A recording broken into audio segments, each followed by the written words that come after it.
سنیچر شاہ۔ میں نے اسے پہلی بار جب دیکھا تو وہ ٹیبل پر رکھے ہوئے گلاس میں پانی اڈیل رہا تھا۔ میں نے کھانے کی میز سے نگاہیں اٹھا کر دیکھا تو میری آنکھیں اس کے چہرے پر جم کر رہ گئیں۔ اس کی خالی خالی ڈراؤنی بے جان سی آنکھیں میز پر رکھے ہوئے مرغ مسلم پر جمی ہوئی تھیں اور وہ اسے مسلسل گھورے جا رہا تھا۔ اس کی عجیب سی آنکھیں دیکھ کر مجھے جھرجھری سے آ گئی۔ وہ آنکھیں کسی مرے ہوئے آدمی کی آنکھوں کی طرح بے جان تھیں، خالی، گہری اور ویران۔ میں چند لمحے ان عجیب و غریب ڈراؤنی آنکھوں کو دیکھتا رہا، پھر اچانک مجھے خیال آیا کہ پانی اڈیلتے وقت اس کا دھیان مرغ مسلم کی طرف تھا۔ اگر گلاس سے پانی چھلک گیا تو میرا گرم سوٹ جو آج ہی لانڈری سے دھل کر آیا تھا اور جسے میں کسی تقریب میں ہی گاہے بگاہے نکالنے کی جسارت کرتا ہوں، خراب ہو جائے گا۔ میں نے انتہائی لجاج سے کہا، بھائی دیکھ کر کہیں پانی گر نہ جائے۔ اس نے بے انتہا بے تعلق کے ساتھ جواب دیا، بابو کی بات، ہزاروں شادی میں کھانا کھلایا ہے۔ یہ کہتے ہوئے وہ دوسری میز کی طرف اس بے نیازی سے بڑھ گیا جیسے میری بات کی کوئی اہمیت ہی نہ ہو۔ اس ایک لمحے کی ملاقات میں اس شخص کی آنکھیں میرے شعور پر حاوی ہو گئی تھیں۔ کھانا کھاتے ہوئے میں نے مسلم کی پلیٹ کی طرف ہاتھ بڑھانا چاہی تھا کہ مجھے ایسا محسوس ہوا کہ اس شخص کی بے جان آنکھیں مرغ مسلم سے مجھے گھور رہی ہیں۔ بے اختیار میں نے ہاتھ کھینچ لیا۔ ریاض کی بہن کی شادی کی دعوت کے اس منظر پر دسمبر کی بے پناہ سردی جلد ہی حاوی ہو گئی اور ہم لوگ شامیانہ سے باہر نکل کر ایکسپریسو مشین کے سامنے کھڑے گرم کپ کافی کا مزہ لینے لگے۔ اچانک میرے پاس کھڑے ہارون نے کسی کو آواز دی، سنیچر، ارے او سنیچر، کیا حال ہے؟ میں نے مڑ کر دیکھا تو وہی شخص ہاتھوں میں جھوٹی پلیٹوں کا انبار سنبھالے خیمے کی طرف جا رہا تھا۔ ہارون کی آواز پر وہ پلٹا۔ اس کی آنکھیں اسی طرح بے جان تھیں۔ میں نے بے اختیار ہارون سے پوچھا، یہ کون ہے؟ آپ اسے نہیں جانتے؟ یہ سنیچر ہے، چتکوہرا قبرستان کا گورکن، بہت محنتی آدمی ہے، اسی لیے لوگ شادی بیاہ میں کام کرنے کو بلا لیتے ہیں۔ ہارون نے اس طرح کہا جیسے حیرت کی بات تھی کہ اس شہر میں رہ کر بھی میں اس اہم شخص سے ناواقف تھا۔ میں اپنی حیرت کو قابو میں نہ رکھ سکا۔ بڑا عجیب سا آدمی ہے، اس کی آنکھیں، میں نے جملہ ادھورا چھوڑ دیا۔ ہاں واقعی عجیب سا آدمی ہے، ٹھہریے میں بلاتا ہوں۔ ہارون نے پھر سنیچر کو آواز دی اور وہ سلام بابو کہتا ہوا ہم لوگوں کی طرف آ گیا۔ دبلا پتلا سا لمبا آدمی، میلی سے لنگی پر میلی ہاف قمیض جس پر کئی پیون لگے ہوئے تھے، ایک کپڑے کا چادر نما ٹکڑا جس کا رنگ کبھی لال رہا ہوگا، اس کی گردن اور کانوں کے ارد لپٹا ہوا، سردی سے مدافعت کی ناکام کوشش کر رہا تھا۔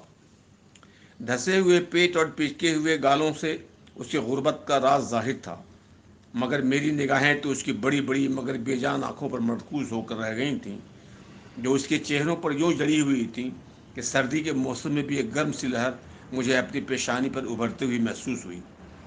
ہارون اس سے مخاطب تھا، کھانا کھا لیا سنیچر؟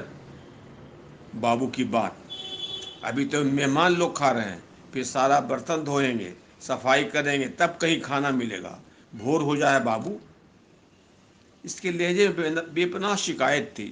بھوک اس کے چہرے کی ساری شکنوں میں رینگ رہی تھی، مگر وہ کام میں لگا ہوا تھا اور اتنا کہہ کر وہ برتن دھونے جا چکا تھا۔ دوسری شام قاضی صاحب کے سامنے باورچی اور دوسرے مزدوروں کے ساتھ سنیچر بھی بیٹھا تھا اور قاضی صاحب سب کا حساب کر کے پیسے دے رہے تھے۔ اس کی باری آئی تو وہ ہاتھ جوڑ کر بولا، بابو ہم سے 2 پلیٹ ٹوٹ گیا، غلطی ہوا، آپ چاہیے تو اس کا پیسہ کاٹ لیجیے، کوئی بات نہیں، ہم لوگوں کا تو بھوکا رہنے کا عادی ہے، 2 دن اور بھوکا رہیں گے، کہا ہوگا پیسہ کاٹ لیجیے۔ میں حیرت سے اس کی طرف دیکھنے لگا، وہ اس قدر اطمینان سے گفتگو کر رہا تھا جیسے پیسے کٹنے کا اسے کورج نہ ہو۔ پھر قبل اس کے قاضی صاحب کچھ بولے، وہ خود کلامی کے انداز میں بولا، قسمت ہی خراب ہے، رات بھر کام کیا مگر 2 پلیٹ ٹوٹ گیا، کوئی بات نہیں، سب اللہ دیتا ہے، آپ پیسہ کاٹ لیجئے، اللہ کو دینا ہوگا تو کسی کو بھیج دے گا، اس کے یہاں دیر ہے اندھیر نہیں ہے، ایک کو بھی بھیج دے گا تو 2 دن کا دال روٹی چل جائے گا۔ اس نے پاس بیٹھے ہوئے بارچی پر نظر آئی تو وہ مسکرا رہا تھا، اجی ہنستے کا ہو، ٹھیک کہہ رہے ہم، ایک قبر کھودنے کا 6 روپیہ ملتا ہے، ایک مردہ بھی آ جائے تو ہم 2 دن کے لیے بے فکر ہیں۔ تب میری سمجھ میں آیا کہ سنیچر اللہ میاں سے کس کو بھیجنے کی امید لگائے بیٹھا تھا۔ قاضی صاحب پر اس کے جملے کا فور اثر ہوا اور انہوں نے پلیٹوں کی قیمت کاٹے بغیر سنیچر کی پوری مزدوری اس کے ہاتھ پر رکھ دی۔ میں سوچ میں ڈوب گیا، ایک شخص کی موت کسی کے لیے مسرت بخش بھی ہو سکتی ہے۔ اگر ایک موت سنیچر کو 2 دن کی بے فکری عطا کرتی ہے تو سال بھر میں اگر 182 لوگ مر جائیں تو سنیچر کو سال بھر کی بے فکری مل سکتی ہے۔ اتنے بڑے شہر میں سال میں 365 دنوں میں 182 لوگوں کا مرنا کوئی حیرت کی بات نہیں ہے، بلکہ حقیقت تو یہ ہے کہ اس سے کہیں زیادہ لوگ شہر میں مرتے ہیں۔ لیکن دشواری یہ تھی کہ یہ سارے مردے سنیچر کے قبرستان میں دفن ہونے نہیں آ سکتے تھے، خاص طور سے اس لیے کہ یہ قبرستان شہر کے بالکل دوسرے سرے پر تھا، دوسرے قبرستان نزدیک تھے۔ سب سے بڑا مسئلہ جنازے کو کندھے پر اٹھا کر لے جانے کا ہوتا، نزدیک ہو تو 2-4 لوگ ساتھ چلنے کو تیار ہو آتے ہیں، اب اتنی دور جنازہ لے جانے کی کس میں طاقت ہے، نہ فرصت۔ موت کی خبر سن کر لوگ آتے بھی ہیں تو جنازے کی نماز میں شریک ہو کر الگ ہو جاتے ہیں، ٹھیک ہی تو ہے، مرنے والے کے ساتھ کہاں تک دیا جا سکتا ہے۔ وہ تو ایسے سفر پر روانہ ہو جاتا ہے جس کے منزل کا علم بھی سوائے خدا کسی کو نہیں ہوتا۔ پھر شہر کے نزدیک ایک نیا قبرستان ہی بن گیا تھا، جس میں انواع اقسام کے پھول لگائے گئے تھے، چہار دیواری بھی تھی، گیٹ بھی تھا، اور گیٹ کے بعد دربان کے لیے ایک کمرہ بھی تھا، بجلی کا انتظام تھا۔ پورا قبرستان رات میں روشن رہتا، نہ وہاں کسی کو خوف محسوس ہوتا، نہ شہر سے دوری تھی۔ پھول کی کیاریوں کے ساتھ ساتھ قبروں کا سلسلہ بڑا خوبصورت لگتا تھا۔